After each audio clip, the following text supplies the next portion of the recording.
पाहताय महाराष्ट्रातील सर्वात जलद news network Maharashtra police news 24। Bharat बंदसाठी मुखेडात बैठक दिनांक 31/3/2026 रोजी मंगळवार या दिवशी मुखेड येथे दुपारी 2 वाजता शासकीय विश्रामगृहात बामसेफ प्रणित भारत मुक्ती मोर्चा आणि राष्ट्रीय पिछडा वर्ग या संघटनेची बैठक नांदेड जिल्हा कार्याध्यक्ष माननीय अविनाश ढवळे यांच्या मार्गदर्शनाखाली पार पडली।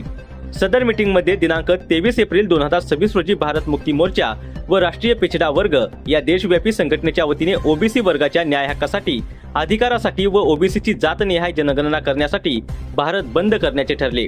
सदर मीटिंगला तालुक्याचे ज्येष्ठ समाज कार्यकर्ते मोतीराम पवार, तांदळीकर, धोंडीबा पवार, मांजरीकर, महेंद्र चव्हाण, पीके गायकवाड, पुरुषोत्तम सोनखांबे तथा परमेश्वर सोनकांबळे, उंदरीकर, रामचंद्र जाहिरे जुन्नेकर, मारुती दबडे, पा शंकर वडजे, पा तांदळीकर, सचिन चव्हाण चांडोळकर, गजानन कोलमकर, लक्ष्मण कांबळे, मुखेडकर, दीपक राठोड, राठोडवाडीकर, भुजंग तरटे, बोमनाळीकर इत्यादी कार्यकर्ते बैठकीला उपस्थित होते।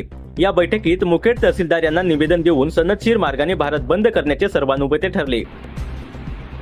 आणि आरएसएस मध्ये आणि काँग्रेस मध्ये झुंज लावून देतात मीडियावाले की आरएसएस चे लोक देशाच्या स्वातंत्र्यासाठी लढले नाही आणि काँग्रेसच देशाच्या स्वातंत्र्यासाठी लढली। हे दोन्ही एकाच थालीचे चट्टेबट्टे आहेत ना। काँग्रेसनं देशाच्या स्वातंत्र्यासाठी लढली म्हणून आज जो प्रोपगंडा करते काँग्रेस, पण नेहरू शहीदाचा अपमान केला नाही। पहिल्याच इलेक्शन मध्ये 3% ब्राह्मणाला 60% तिकीट देऊन 47% ब्राह्मण निवडून आणले आणि देशाच्या संपूर्ण व्यवस्थेवर 3% ब्राह्मणांचा कब्जा केला। याचा अर्थ काय होते? काँग्रेस आणि काँग्रेसला चालवणारे ब्राह्मण देशभक्त होते का?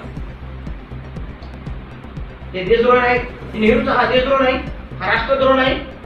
शहीदाचा अपमान करणं म्हणजे देशद्रोह आहे नाही, शहीदाचा अपमान करणं म्हणजे राष्ट्रद्रोह आहे नाही काँग्रेसला। मग आरएसएस आणि बीजेपीचे लोक बी राष्ट्रद्रोही आणि काँग्रेस बी राष्ट्रद्रोही, आमच्यासाठी दोघे सारखेच आहेत ना। आणि हे राष्ट्रद्रोही लोक बाबासाहेबांना म्हणत होते। महाराष्ट्र पोलीस न्यूज 24 साठी मुक्रमाबाद प्रतिनिधी परमेश्वर सोनकांबळे।